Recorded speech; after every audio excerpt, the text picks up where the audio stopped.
Progress check 2.1, ratio and proportion. Question number 1. Write the following ratios in their simplest form. 9 to 48. So we've got these two numbers which we've got to think what factor they have in common. So what is that number we can divide both of them by and have an answer as a whole number. So we've got 9 and 48 and both of these can be divided by 3. So dividing 9 by 3 gives us 3 and dividing 48 by 3 gives us 16. Now looking at these two numbers, can I go any further? Can I divide them by another number and get whole numbers? That's not the case because 3 is a prime number, and if we have any of them two being a prime number, that suggests that you've got the simplest form of the ratio.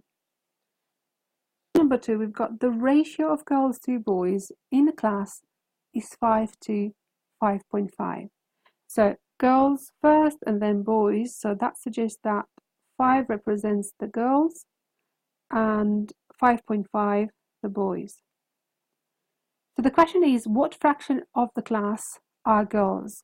Fraction of the class, of the whole class, are girls.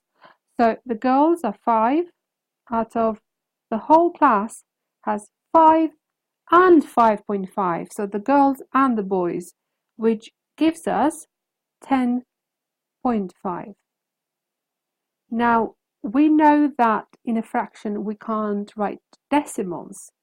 So we're going to have to scale this up. But also the fact that we've got 0.5 of a person, that is not correct. So scaling this up by multiplying both of the numbers by 2, we get 10 out of 21. So that's the fraction represents the number of girls in class. Moving on to the next question. The ratio of girls to boys in a class is 5 to 5.5. The class has 22 boys. How many girls are there? So first of all, label. What does 5 represent and what does 5.5 represent? So 5 represents the girls and 5.5 represents the boys. Now we know that the class has 22 boys, so that's going to go under the boys. 22. Now how many girls are there?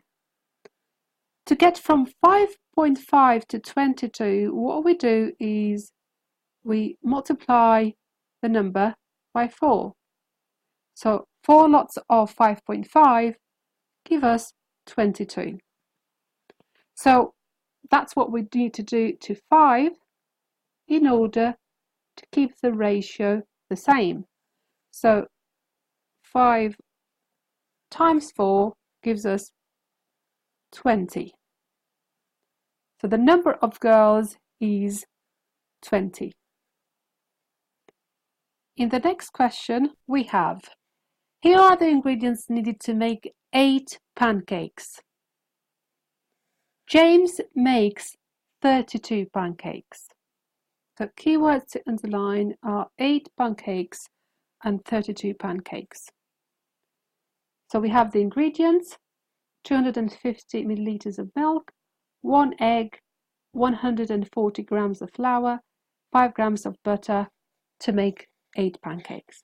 Work out how many grams of flour he needs. So he needs to make 32 pancakes. How many grams of flour does he need? So we're only interested in the flour here.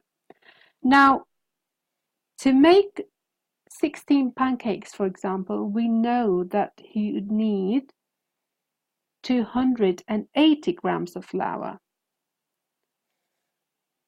So if we double the recipe, that's what we would get. If we multiply the recipe by 3, so to make 24 pancakes,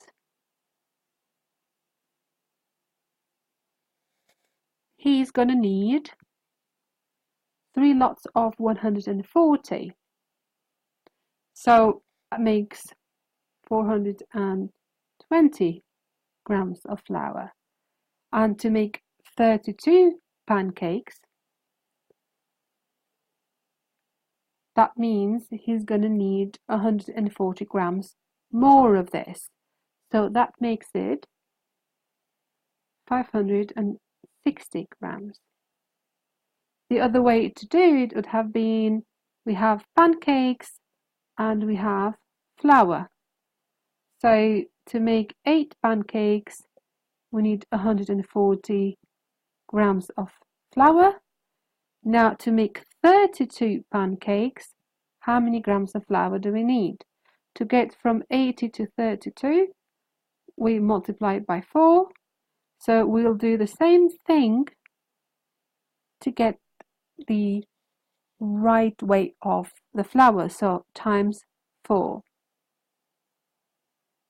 So 4 lots of 140 make 560. So 560 grams of flour are needed to make 32 pancakes. The next asks, which of the following offer better value for money? 200 milliliters of toothpaste for 50 pence or 600 milliliters of toothpaste for £1.40. Working must be shown.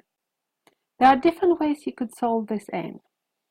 One of them is to bring this 200 milliliters here to be the same as the 600 milliliters. So bring the amount of toothpaste you'd get to be equal, so then you can compare how much you'd cost for both of the offers, using both of the offers. So that's what I'm going to try and do first. So 200 milliliters of toothpaste for 50 pence, that means that 400 will be £1 and 600 will be £1.50. So this is the first offer. Now looking at the other offer, which we'll try and do in a different colour, we've got 600 milliliters, which costs £1.40. So same amount of toothpaste, but for the first offer it costs £1.50. For the second one, or using the second one, is £1.40.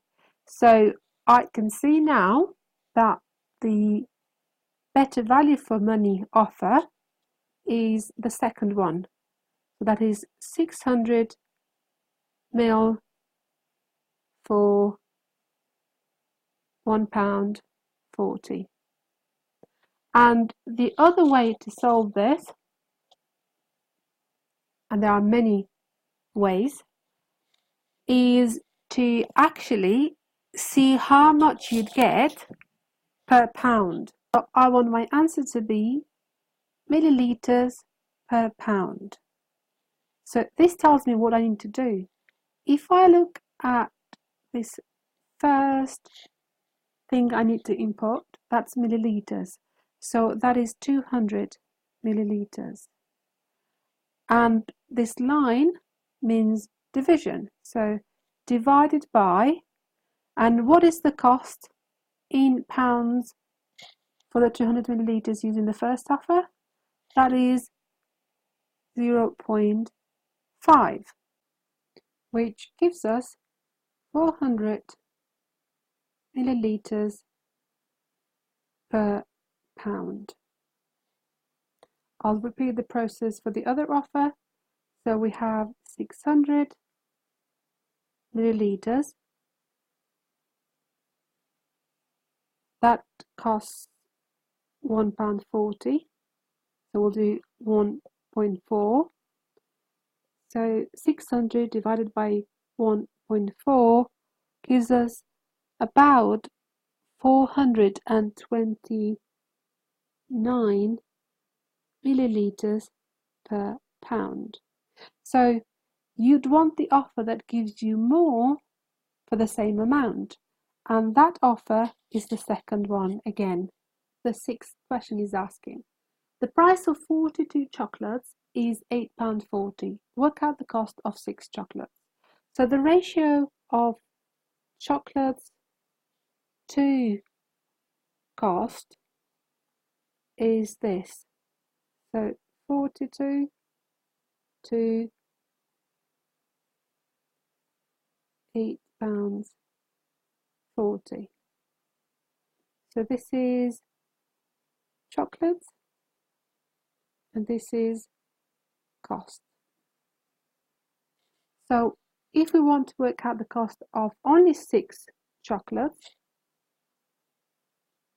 what we'll work out is how we getting 6. What are we doing to 42 to get 6? And that is dividing it by 7. So we'll do the same to the cost, because if you reduce the number of items you're buying, you've got to reduce the cost as well. You're going to have to pay less. You're going to pay less for it. So £8.40 divided by 7 gives us £1.20. So the cost of 6 chocolates is £1.20. The next question is asking, Tom and Julie share £72 in the ratio 5:1. Work out how much more money Tom gets than Julie gets. So we'll look at sharing the £72. So that means we've got 6 units in total, so 5 and 1, that makes 6 in total. So if I divide 72 by 6, then we'll get 12. So 1 unit is worth 12. So in this ratio 5:1, which 5 represents the amount Tom gets and 1 the amount that Julie gets, that this one is equal to £12. What about the 5? So that would be 5 lots of 12. So 12 times 5 gives us 60. So we've got the amount that Tom and Julie get, the 2 different amounts. Now the question is, work out how much more money Tom gets than Julie gets. So if I compare them two, I can see that Tom gets £48 more, and that is 60, take away 12, gives us 48, and that should be the answer. In the next question we have, if the ratio of x to y is 4:11, which of the following statements are correct? So we have option A, B, C and D, but before I go into these and work out which one of them is true, I want us to just think about 4:11 first. So let's use this as an example. Let's say this represents the ratio of apples to pears, for example. So we can rewrite it. 4:11 means apples to pears, represents apples to pears. So if I have 4 apples, I would have 11 pears. If I have 8 apples, that would be 22 pears. Now, if I look at these numbers closely and I try and find different ways of working out 22, for example, the way that I just did it was by doubling this, so I'll double the other side as well. So this would be times 2, and this would be times 2. Now, what is another way of doing the same thing, of working out this 22, for example? So looking at these numbers, 11, 4 and 8, what can I do to them? So I can get 22 by multiplying 11 by 8 and then dividing the answer by 4. So multiplying across and then dividing. Same thing if I want to work out the 8. Let's suppose I have the 4, the 11 and the 22. Then I can go and multiply the two numbers across. So 8 would be equal to 4 times 22 divided by 11. Or 11 would be equal to 4 times 22 divided by 8. Or 4 would be equal to 8 times 11 divided by 22. So multiply across diagonally and then divide by the other number.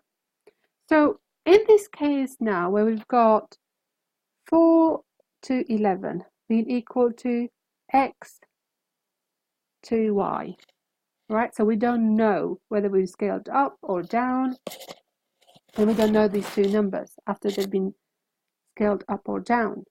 So in terms of y, just like we had with 22, I could write that y is equal to 11 times x and then divide that by 4. So 11x divided by 4.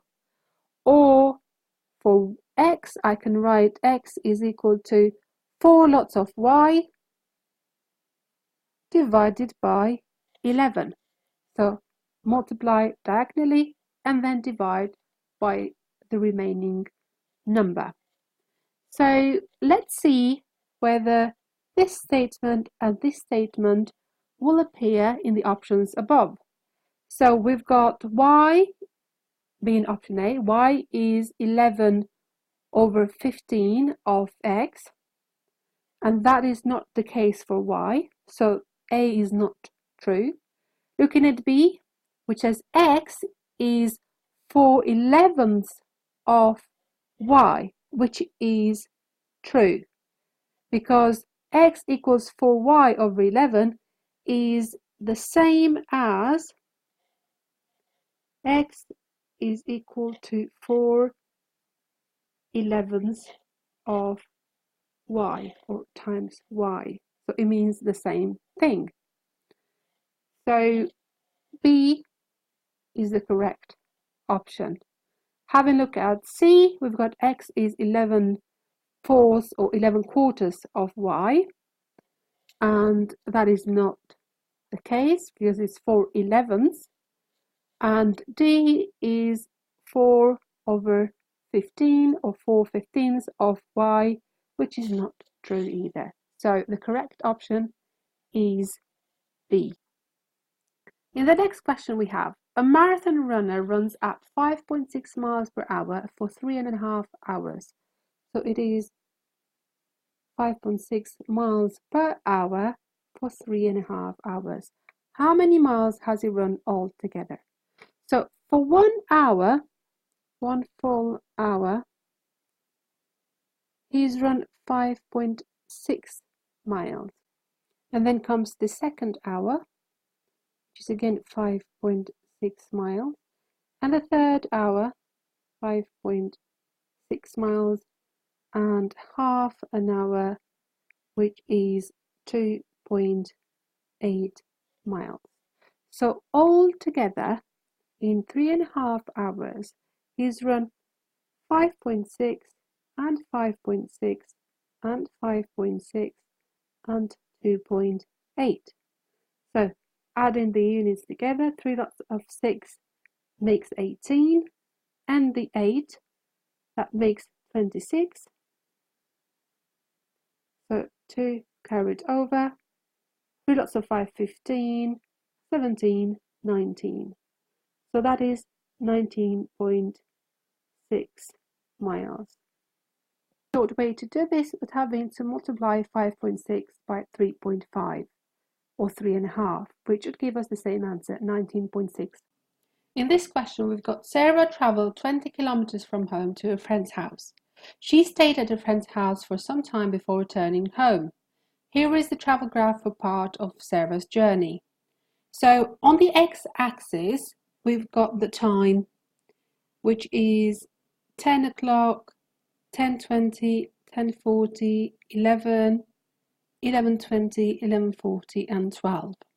So it's time of the day. And on the y-axis, we've got 0, 5, 10, 15, 20, 25, meaning distance from home in kilometers. So at this point, Sarah would be 5 kilometers from her home. Now the question is, how many kilometers away from home was Sarah at 10:20? So there is 10:20. I'm going to draw a line to meet the graph, and if I now draw a horizontal line to see what the distance would be, so this shows that it is between 5 and 10, but we've got to be really careful here because this point here is not 10. That's got to be 7.5. So these little squares, they would represent 0.5 of a kilometer. So this would be 6, 7, 8, 9 and then 10.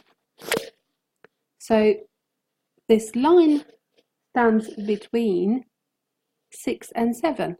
So it's about 6.5 kilometers. The next question also links to the graph. So we've got work out Sarah's average speed in kilometers per hour on her journey from home to a friend's house. So you're probably wondering now how to work out speed, what is the formula for it, but the clue is in the question. If you read it properly, it says in kilometers per hour. So all we're going to need is the number of kilometers she has traveled and divide that by the number of hours, just like shown here. So the number of kilometers, what is that? We have 20 kilometers being given to us. So that's given here in the question. And we now need to work out how long it took her to do these 20 kilometers. So there is distance on the y-axis. So we're going from 0 to 20 kilometers. So that's the distance. In other words, it's from this point to this point. And looking at time, how long it took her, it's between 10:10, so 10 past 10, and 10:40. So that is 30 minutes. We don't include this part here because that represents the time she spent in her friend's house. So the distance is not increasing. That suggests that she's staying still. So she stayed in her friend's house. So we've got now the information that we need. We have 20 kilometers and 30 minutes. So going now to the question and plugging this in, I will input 20 kilometers divided by, now not 30 minutes, we'll need to convert that into hours, like shown here. So 30 minutes is half an hour, which is 0.5 hours. 20 divided by 0.5 gives us 40. So the speed was 40 kilometers per hour. Here is the next question. ABCD and PQRS are mathematically similar.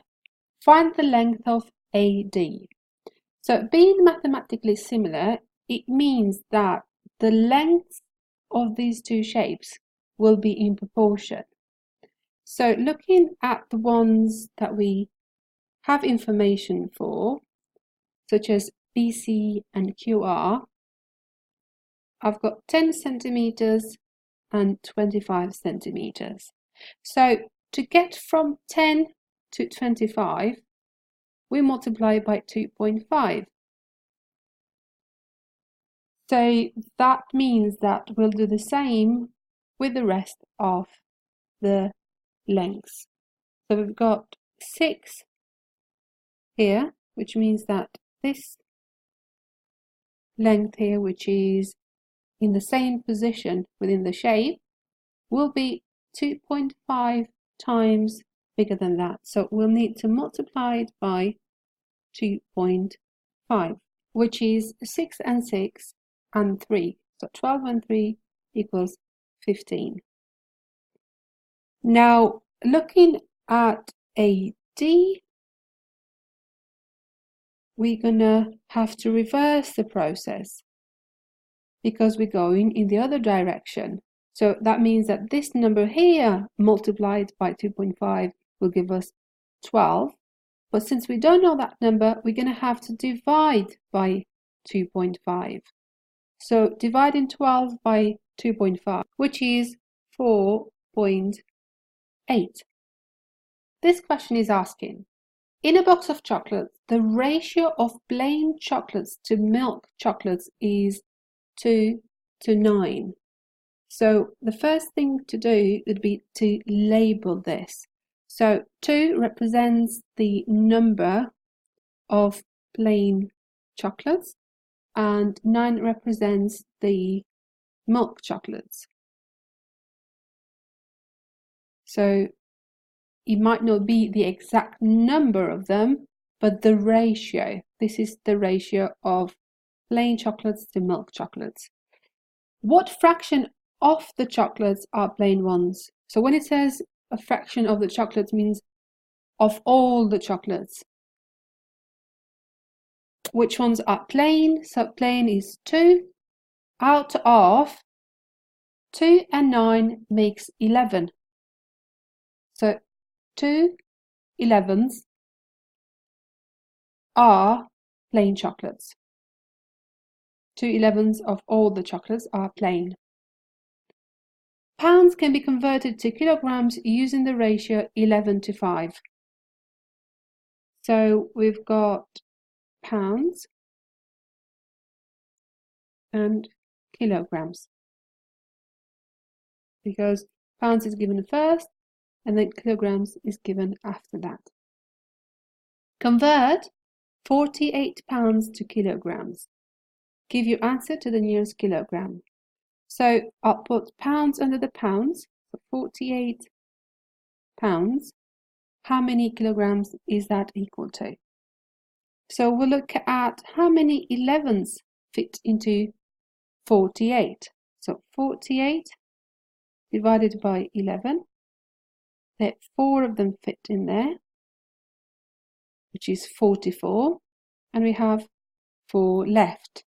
At this point, we've run out of digits, so we're going to have to put a decimal point here, and we can add a 0. So 11s into 40, there's 3 of them, 33, which means that we have 7 left. We can now add a 0, it becomes 70. How many 11s into 70? That is 6 of them. And we can continue, but 4.36 is a good number to stop at. So we've got 2 decimal places. Now what we're going to do, we can place this in, so 4.36. 11 has been multiplied by 4.36 to get 48. So we're going to have to do the same with the 5. So multiplied by 4.36. 4.36. So 5 lots of 4.36. The easy way to do this without a calculator would be to multiply it by 10 and then halve it. 4.36 times 10 is 43.6.